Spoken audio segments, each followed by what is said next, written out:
Hey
guys, this is Rick Moore. Today is the anniversary of D-Day, June 6, 1944. My grandfather, Robert T. Robitelli, was in World War II, and I'd mentioned to some friends that I'd do a video on this flag, and so let me just talk a little bit about that. Just gonna be a quick video. What it is, when I was 14 years old, I'll be 50 years old next year, so it's been a good while, but when I was 14 years old, my grandfather, I grew up listening to stories, World War II, and different things that he would tell. And of course, he left a lot of the bad stuff out for the most part, but he, as I got older, you know, of course, he would tell me a little bit more. But when I was 14, he decided that he would give me this flag. And this is a flag that he cut down when he was coming into France, going into Germany. And he managed to bring it home with him. And I've had it, like I say, since I was 14 years old. And I just want to do a quick video just to kind of show you guys this. As he told me, you know, when he gave it to me, this is a representation along with some photos that he had and some coins that he gave me, just to kind of give me an idea of what, you know, what they were up against, and what man can do if he's left to his own means, you know, sometimes. But anyway, this is the flag, and some of it has, over the years when we were still in Miami, Florida, my grandfather had put this thing in a paper sack and had kept it in that, and then he put it out in the carport at one time, and he said at some point somebody must have come along and got the end of it. And you can see right here, the flag would actually be a lot longer than this. This panel is 8 foot long, and this flag would have went at least, probably, I would say at least another, I don't know, maybe 12 inches or so. But somebody, not knowing what it was, had cut the end of it off, I guess for a grease rag or something, because it was just in that paper sack. They didn't know. But, and as you can see, it's got a lot of holes, and some of that's probably moths and whatever. But I want to show you too, if you can step in here a little closer. It still has the cord in it from where he cut it down.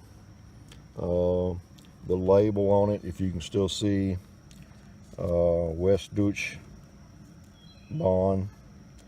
But the cords are still in it. I've managed to keep it sealed up for the most part. And I don't know what I'll do with it. I may at some point try to donate it to a museum if they would want it. Otherwise, I may give it to my son. I'm not sure. But I've had it for a long time, and I've carried it through a lot of things myself. Nothing compared to what he went through, but through foster homes, stuff like that, through everything, I've managed to hang on to it. But anyway, that was just a quick video I wanted to do. I researched this emblem up back years ago on the internet, and the closest conclusion I came to was that with the wheat things on here, and of course the swastika in the middle, that this was off of a youth women detention camp. And like I say, I know they ran across a few of those.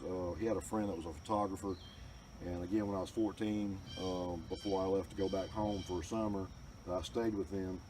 He pulled the photo albums out and even showed me the photos that his friend had passed on to him, the actual photos from some of the concentration camps and some of the horrible, devastation that these people were put through.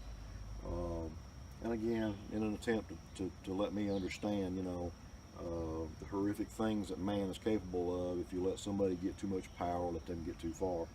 But anyway, again, this is 2016, and today is anniversary of D-Day, 72 years ago.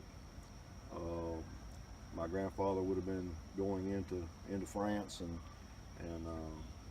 but anyway, this is the flag he brought back, and I just thought I'd do a quick video of it just to put it out there for people to see. But I appreciate it, and hope you have hope you have a good Remembrance Day. Please, please understand. It's hard in this day and time because it's been so long ago, but try to have a little compassion for what these guys went through. It took a lot for a man to sit on a boat with a gate at the end, going into a beach with live fire, shells hitting everywhere. When that gate drops, just for those guys to step off into that water and go to that beach took a lot. Those were men back in those days.